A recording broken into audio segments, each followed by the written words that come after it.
Pig and Whistle Tales from Azeroth. As always, here at the Pig and Whistle Inn in Stormwind, I go through a variety of subjects with regards to World of Warcraft. So grab a bottle or a pint, sit back and enjoy. Today we're going to be going over something that's a bit different, and it's not a bad way to start off the new year, to be honest, and that is WoW worth playing in 2022? We're going to be looking at sort of everything to do with WoW, from the very simple stuff like how many classes and stuff like that, to the pros and cons that I think it gives, pretty much. Obviously, we'll start off with the weekly stuff. So Mortanis and Morgeth are your world bosses for this week. Make sure you head on over there, grab your anima, conduit potential, gear, everything like that. TBC Time Walking is the event for this week. So you'd be hopping into Burning Crusade dungeons if you are looking to get badges for mounts, reputation, stuff like that. Deep 6 is the brawl for this week. It is a 6v6 in the sort of classic battlegrounds, Warsong Gulch, Temple of Kotmogu, that sort of thing. But there is only 6 of you, so you know what you do in that battleground does have an impact, so make sure that you aren't failing your team. And Battlegrounds are the bonus event for this week as well. So you earn more honour through Battlegrounds, and it's quite substantial, to be honest, I think. I think it's like 50% extra, something like that. 50 or 100%, might be 100%. I don't know, it's very tough to distinguish. I don't necessarily look at the honour that I get in Battlegrounds. I always just lose them because, you know, an alliance player. But yeah, definitely if you're looking to gain some honour to upgrade your gear, if you haven't, you know, got a lot of honour from your rated arenas, stuff like that, this is definitely the week to do so. But let's get started and let's ask the question, is WoW worth playing in 2022? Now, we're not going to be looking at any of, you know, the corporation sort of side of it. We're going to be looking at the game itself, the actual game itself, you know, what it entails, what it can bring you, compare it to other MMOs, stuff like that. Now, MMOs are very tough to compare to one another because they all bring something very different. But, you know, you can compare it to whatever MMO that you might have played and might think, that sounds absolutely awful. That sounds better than what I've done. Whatever. So, the way that you play WoW is through subscription. So, it is a subscription-based game. And what this is you pay monthly, every 3 months or every 6 months. And the price does get lower and lower for each month that you have subscribed. So for 1 month, it's like £10. For 6 months, it's, you know, something like £9.40 a month. It's something along that line. So you're saving money if you pay for the longer subscription. And with the longer subscription, I do have to add, when they add stuff to their in-game store, not everything, but some things, if you have a 6-month subscription, you automatically get it. And that is the next point that I do want to point out as well. The in-game store is a very small in-game store compared to other games of this genre, MMOs. If you look at Final Fantasy 14, their in-game store is insane. It's absolutely insane compared to World of Warcraft's. World of Warcraft's isn't anything to do with player power. It just gives you cosmetics, mounts, stuff like that. The mounts don't do anything extra. They're just cool looking. Some people don't even like the look of them. And they do small like pets or pet companions where they just travel around with you and, you know, can be useful in pet battle, that sort of thing. So the store isn't the biggest compared to other sort of MMOs that are out there at the moment, but they do have one, but it doesn't relate to player power at all, not in one single bit. And yeah, the subscription based isn't too bad because you know it's a recurring thing, you can cancel at any time, it's not just a one-off payment. The only thing that you do have to pay for is the latest expansion that comes out. So the Shadowlands expansion, I believe you just have to pay for, which is 40 quid, I think. £40 anyway for us at the moment. And it might be less, it might be $29.99, but that is the latest expansion, and that is the only time that you have to buy new content from World of Warcraft, is when a new expansion is released. So within the next year, I would imagine, there is another expansion being released, and it will obviously need to be bought by the public who play World of Warcraft. So what can new players look towards if they join the game? So if you're new, you'll be given your choice of classes, races, and all that stuff, but you'll be introduced to the game with the Exile's Reach island. This is a brand new island that was brought in through Shadowlands, and it is a level 1 to 10 zone.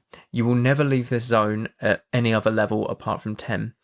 And what it does, it gives you the fundamentals of, looting, how to kill, what your spells are, maybe your talents, dungeon content, not dungeon content, but group content, I should say.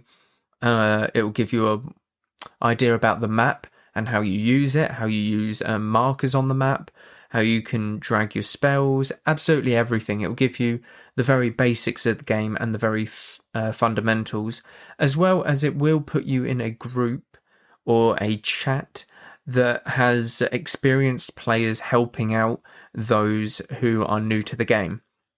And these experienced players have to have completed certain achievements within the game and applied to be this this sort of guide for the new players, which is really cool. They sort of go through a little guide process and stuff like that. And that chat is always active to you until you hit a certain level. It might be 10 or 15. It's one of the two, I believe. But you can ask any sort of questions in that chat, and the people in that chat will probably help you. I highly doubt that people will go through all of that effort just to, shit talk people who are brand new to the game. It wouldn't make much sense. And honestly, if you do that, you're an awful human being.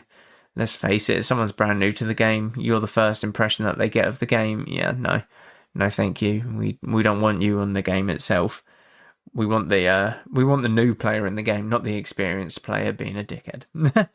So you have that going for you, and the classes and the races that you can pick from are quite substantial. So you have 12 different classes, each with 3 different specializations, almost subclasses, as you were. And with these 12 different classes, you have 23 different races that you can be. 7 for the Alliance and 7 for the Horde. This is baseline. And then you can get an extra 5 for the Horde and 5 for the Alliance with Allied Race system. The Allied Races you unlock through content during the later game and stuff like that. But all of these 12 different classes can't be used by every single race due to lore reasons. So you can't have a Warlock Panda, I believe, like Pandaren. You can't have a rogue. No, you can have like a rogue everything, can't you? You can have like a rogue everything. Oh my god! But you know what I mean. It doesn't suit the race and stuff like that. So some classes won't be available to some races, and that is just due to the lore. Now, like I said, they each have 3 specializations, so each of them has their own unique way of dealing damage, healing, tanking. There is only 2 exceptions to this, that being the Druid that has 4 specializations, and the Demon Hunter, which has 2 specializations. They are the only 2 exceptions. Everything else has 3 specializations available to them. And they all have different ways of playing the game. They all have different feels to how you approach content. So a DPS spec that might be very slow and very big hitting compared to a DPS spec that is very fast hitting but lower damage, in terms of like it's smaller damage but it's the same damage because it's hitting just as many times, to build up that damage, etc. So you can pick sort of your play style and stuff. You can play around with all of the different classes with class trials, which is really good. You are put onto a boat and you basically test out the class and their abilities and get a feel for how they are during combat. And speaking of, the combat is very, very clean, I would say. It is very smooth. You're not very worrying about, the jankiness that some MMOs bring. The only thing that I kind of find with other MMOs is how janky and sort of robotic some things feel when you're pressing a spell, when you're moving, stuff like that. Everything in WoW feels very fluent and very instant when you are using spells, when you're moving your character, when you want to do something. It feels very instant. You're not susceptible to having, say, a lot of lag on the servers of World of Warcraft or anything that, might disrupt your gameplay in a negative way. It's a very rare occasion. It's usually only when new expansions drop where you might feel a bit of server lag and stuff like that. But generally, after about 30 minutes of it, you don't feel it at all. And that is with like millions of people probably logging on at the same time to check out the expansion and stuff like that. So the servers and everything about the gameplay is very smooth, I would say. And it's a lot better than what I would deem is most MMOs, sort of jankiness to them. Now, returning players do get a choice of chromie time as well, so this isn't just for the new players. New players will be put into Exile's Reach and then Battle for Azeroth to experience the previous expansion leading into this current expansion. But new player or old players that are returning to the game can pick chromie time. What is chromie time? It is basically where you get to pick which expansion you wish to leveling. So you have Classic, you have Burning Crusade, Wrath of the Lich King, Mists of Pandaria, you have Warlords of Draenor, Legion, and Battle for Azeroth. Now, I say Classic and Kata because you are leveling in the Cataclysm version of World of Warcraft, not the vanilla, because it wouldn't make sense to revert, the world back into Classic when, So you get a choice of any of these expansions that you wish to level in, and you get to go through their dungeon content, their quest lines, and everything that they had and brought to the table pretty much. So this is very fun. Chromie Time does have its downsides as well. If you do the leveling content and stuff like that, the chances are you won't actually finish the storyline for most of the expansion. Mainly because once you get to level 50, you are actually kicked out of that zone and that expansion, and you are forced to go into the Shadowlands and level through Shadowlands content. So that's not the best. They need to tune that a little bit to make sure that, you're getting the sort of levels that you want, but you're not just going to be missing out on all of the content, because there is a lot of story in the World of Warcraft quests. There is a lot of story in World of Warcraft quests. The quests are not voiced. That might be something that people, look towards when joining an MMO. Some people like to have the voices, be like actually telling you the story. But for WoW, because there is so many quests and stuff, it is probably best that, they don't, because the amount of extra would take many more months for content to come out. But they do put a lot of lore and love into quests, and there is a lot of storytelling behind these quests, whether they're on their own sort of small quest line where it's telling you a story about this one person or this one faction, or it's a big quest line for like a legendary item, like in previous expansions that, gives massive lore bombs for the entire expansion and why people are doing this, why he's the big bad guy and stuff like that. So it's definitely worth reading the quests. I personally don't, and I am quite silly not to, because there is a lot of gems in the quests. I watch a lot of lore videos though, so it sort of balances it out.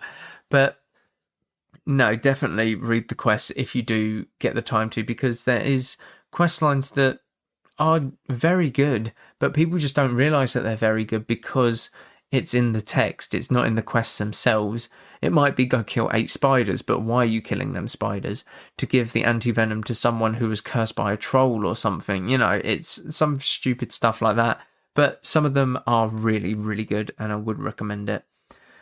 So, a lot of people have asked, what sort of servers would you look to join? Now, there are different types of servers. There's PvP, PvE, RP, PvP, normal, and stuff like that. My advice to you is probably look for a more normal server if you're just starting off, but look for a high population server. So one that says high or full. If it's low or medium, it's not really worth it, I would say. I personally play on a low pop server because it was the first server that I ever chose. And by the time that I figured it out, I was in too deep. I had multiple max level characters and you can't switch and stuff like that. So, I messed that up, but I'm fine. I'm completely fine with that. I'm not too bothered at all. So definitely look for the higher population servers. You'll get a lot more enjoyment out of it because a lot more players will be active and it will feel more vibrant and alive, these cities and stuff like that. So definitely look for them sort of servers. If you feel like you want to PvP, then by all means pick a PvP with a high population server. PvE, pick a PvE server. RP, pick an RP server, stuff like that. I do have to say, if you do pick a PvP server though, when you are out in the world, you are more likely to be killed by the opposing faction because you are flagged for PvP.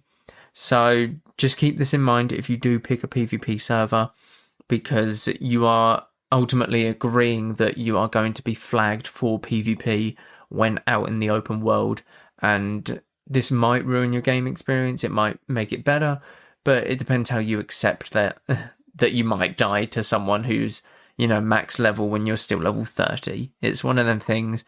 I definitely recommend a high pop server though, 100%. Definitely not low or medium, either full or high is the population that I would go for. Now, gearing within WoW. Gearing can be very simple at the lower levels. It doesn't necessarily matter that much. You kill stuff very easily when at a lower level.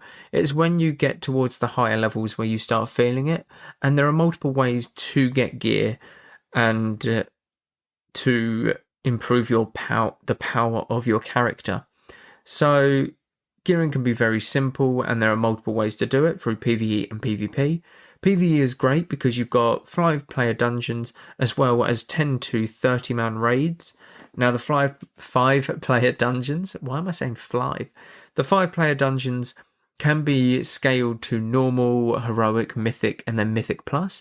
Mythic plus just has an increasing amount of difficulty up to, I think, like infinite, pretty much. It's as high as people can push it in terms of their damage, how much gear that they actually have, their skill, and stuff like that. So it is an infinite gauntlet that you can keep trying and keep pressing on, which is really cool. It's an infinite challenge and it's never going to be beaten. That's why a lot of people like it, because you have a chance to always get better at it. And this can drop so much gear. It can drop very good pieces, and yeah, it's just very good all round. The same with raiding. You've got normal, heroic, mythic, no mythic plus for raiding, I'm afraid, and you have looking for raid as well. So if you are very new and you're looking to start raiding, but you don't necessarily want to, push yourself into the higher levels of raiding yet, you can do looking for group and normal. Looking for group is very simple. You queue it up and you will be put into a random group. The other 3 though, normal, heroic and mythic, you will need to manually find your own group, whether it's a guild or through a community or something like that. It's obviously scales in difficulty and you get better gear with the higher level difficulty of content. So normal, heroic, then mythic gear, and it will just keep going up. Each raid tier that comes out, so each patch that comes out, there will be a new raid and there will be more gear, higher level gear that you can obtain. So there's constantly improvements that can be made to your character. So there's constant content that you can do to help your character progress and stuff like that.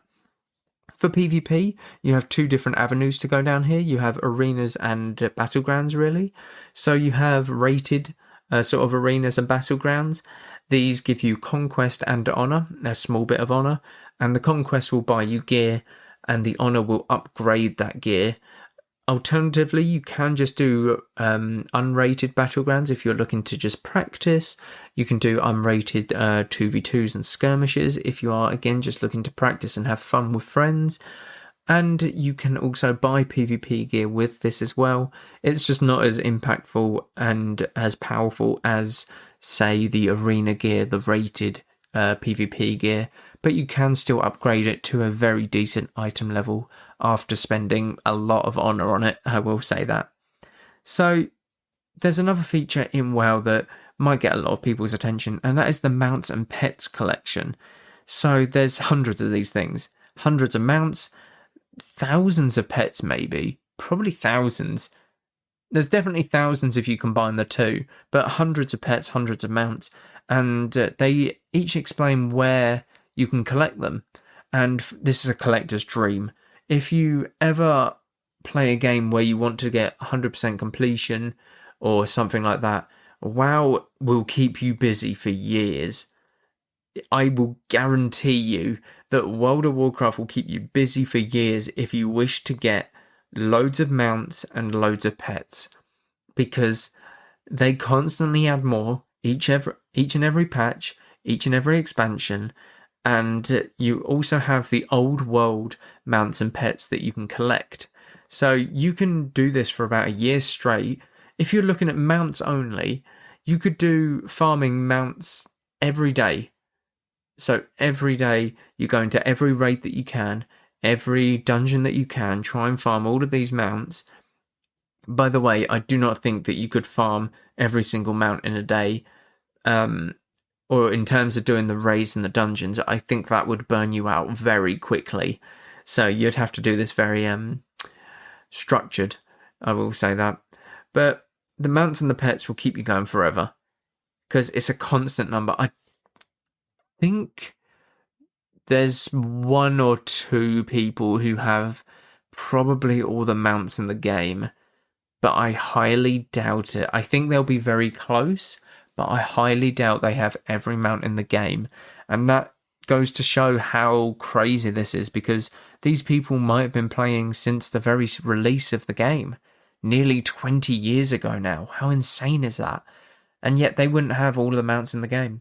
Some mounts aren't even attainable in the game, but them ones, yeah, you just get to look at them in the mount journal. You don't actually get to experience, having them drop for you. So it's very sad, but at the same time, if you are a collector within games or a completionist within games, WoW will keep you busy for a very long time with the mounts and pet system. I will say that. Patches in WoW are very big. They are patch 9.0, 9.05, 9.1, and then 0.5, 0.5, 0.5, stuff like that. And the whole numbers, so the 9.1, the 9.2, and stuff like that, are the big content patches, and the 0.5s are the patches that are in between. They give you sort of some filler content to do whilst you wait for the next patch.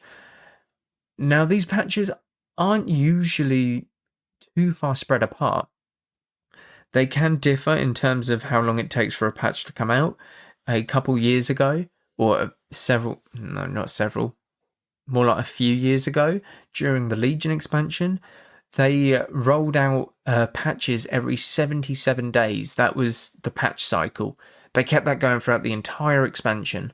77 days, just over 2 months. That's absolutely insane. Shadowlands, unfortunately, had so much potential, but the patches that they've been bringing out is very slow. So it was released back in 2020, the expansion, and around September time, I believe. The first major content patch didn't come until about August. So nearly a year after the game or the expansion was released, the first patch didn't come until August time, I believe. That's insane. Actually, it was more November the game was released, and it was more like August. It was the first expansion still, or the first patch. But several months, it grinded on people, because Shadowlands had so much potential to be an amazing expansion. Absolutely amazing. It had all the foundations there, but they were very lackluster with the patch rollouts, which is very sad. But there are quite a lot of there's a lot of content. That's the word. There's a lot of content that comes with patches. Some more so than others, but they allow you to progress your character even more so. So it allows you to build more power, you feel more powerful, you do more damage, you do more healing, you do better at tanking, you're absorbing more, you're sort of, tanking a lot more mobs. You got a lot of decent things to do during each patch. It's just you don't know when these patches will roll out. They could have a 77-day cycle, or they could have a several months, cycle. It's very tough to swallow that pill if it's the latter of the two. But a lot of stuff goes into these patches, and they are very good. I will say that there's usually new zones and stuff like that as well. So very, very good. Now, a lot of this is very good in terms of coming back to the game. If you are looking to come back to the game and experience the expansion, I do think that there is something that can capture your interest, such as Covenants, where they have borrowed power systems, where you get new spells, more powerful abilities and stuff like that. And if you are looking to join the game and be very new to the game and sort of experience it, give it a try, other than, say, Final Fantasy, or you're just bored of, playing any other game that you want at the time, you need a break, so you come and join another game to, revitalize your love for the other game that you've come from. I definitely think that there is a home for new players and people who come back to the game. It's just you need to know what you want from the game in order to enjoy it, or say that this isn't for you. That's the thing. But I definitely think that WoW has a lot to offer a lot of people, especially those that are new to the game with the new systems and stuff. And it's very user-friendly when it comes to new players. It will give you the very basics, and it will give you the rundown and send you into that world knowing everything that you need to know, but not overwhelming you with that information. So I definitely think that is very good, and you can definitely get the basics of WoW if you are looking to join the game as a new player. But I would say, as a whole, is WoW worth playing in 2022? I would say yes. Mainly because 2021 was a very lackluster year for Blizzard as a whole, and the game World of Warcraft, I was going to say WoW, but the game World of Warcraft, that it couldn't get worse. I say that now, but I'm hoping as a World of Warcraft player, the game can't get any worse from a patch point of view, as from a I forget the word, content point of view. So I think that it can only get better. They will be releasing a new expansion this year. If they don't, then God help them, honestly. They will be releasing an expansion this year. I believe so. I'm trying to figure that out in my head. If they released it no, it should be later this year. It should be towards the back end of the year, November time. So there is a lot of good stuff that can come from World of Warcraft. 9.2, the latest patch on the PTR, looks very good. It looks like it's going to give us a little bit of hope, and what they're doing in the background, we need to hear from them very soon in terms of a new expansion, stuff like that, which I think will be within the next month or so. I do believe that. But I think, looking forward to 2022, it will be a better year for World of Warcraft than what it was in 2021. So I do think that it is worth definitely picking up and trying again. But again, it's not for everyone. If people lost their love for the game in 2021, maybe give it another year, maybe wait till the next expansion later on in the year, because not a lot has changed in that time. You want to at least give it a year or two before you come back and say if you really aren't enjoying it and stuff like that. I would really recommend giving it a go, though. Definitely towards the later stages of the year, maybe mid-year, around June, July-ish. But I definitely think that it will pick up. I like to hope that it will, because it usually has these downslope, or it has these like bumps in the road where, you know, it goes down in terms of content and how good the content is, and then it will, you know, click. It will just click. It will do something great, and it will skyrocket and go back up a little bit to where it once was, you know, during previous expansions potentially. But yeah, I'd definitely recommend giving it a go. Definitely towards the middle of the year, if anything. That is all. That is it worth playing in 2022, really? It's a bit of a different one, because I am sort of going through content that the more veteran players might know, in terms of, you know, Exile's Reach for the newer players and stuff like that, Chromie Time, the classes and the different races and stuff like that. But I hope you all found something and sort of thought to yourself that, yeah, I think I can give WoW another go if you have recently dropped out of it, or if you're sort of on the fence about playing. I hope that I've sort of given you the courage to at least try the game and, you know, push yourself into giving it a go, I would say. But thank you all very much for listening as always. Do check out the Patreon, check out all of the social medias, Twitch, YouTube. A lot of YouTube videos are going up, stream constantly. So do check it all out. It is all very active at the moment. Thank you all very much for listening as always, and go with Valor, friend. Goodbye all.